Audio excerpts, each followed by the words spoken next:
Hello everyone, today is the third Sunday of Advent. Here's a reading from the Holy Gospel according to John. A man named John was sent from God. He came for testimony to testify to the light, so that all might believe through him. He was not the light, but came to testify to the light. And this is the testimony of John. When the Jews from Jerusalem sent priests and Levites to him to ask him, "Who are you?" he admitted and did not deny it, but admitted, "I am not the Christ." So they asked him, "What are you then? Are you Elijah?" And he said, "I am not." "Are you the prophet?" He answered, "No." So they said to him, "Who are you, so we can give an answer to those who sent us?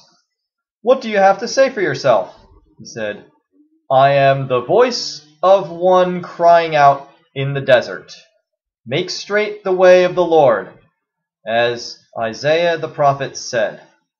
Some Pharisees were also sent. They asked him, "Why then do you baptize, if you are not the Christ, or Elijah, or the prophet?"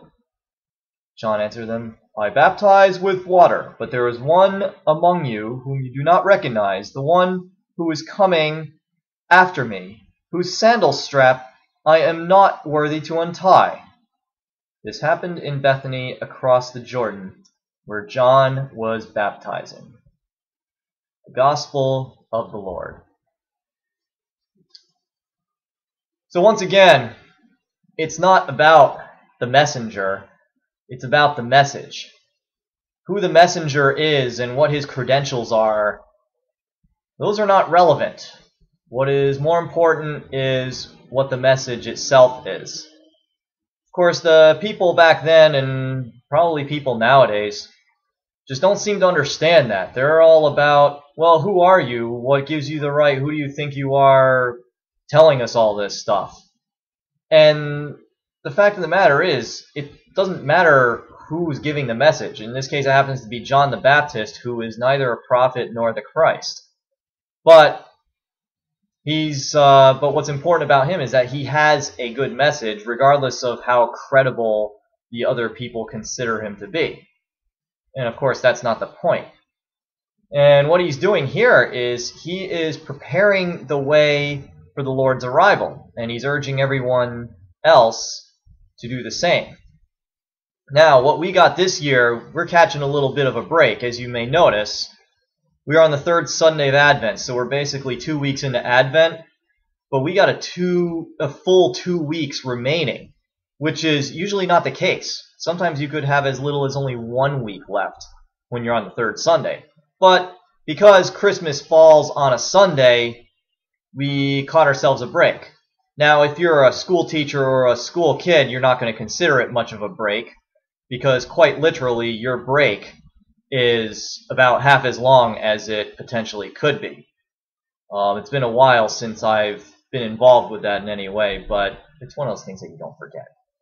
But anyway, so if you're not a school teacher or a school kid, this year you're actually catching quite a break, because what we're trying to do is we're trying to prepare ourselves for the Lord's arrival. So if you got a little dirt on your fingernails, you got a few issues that you're working on, or something that's not quite right, think of it as, instead of cleaning your house for guests, you're cleaning yourself for the coming of the Lord.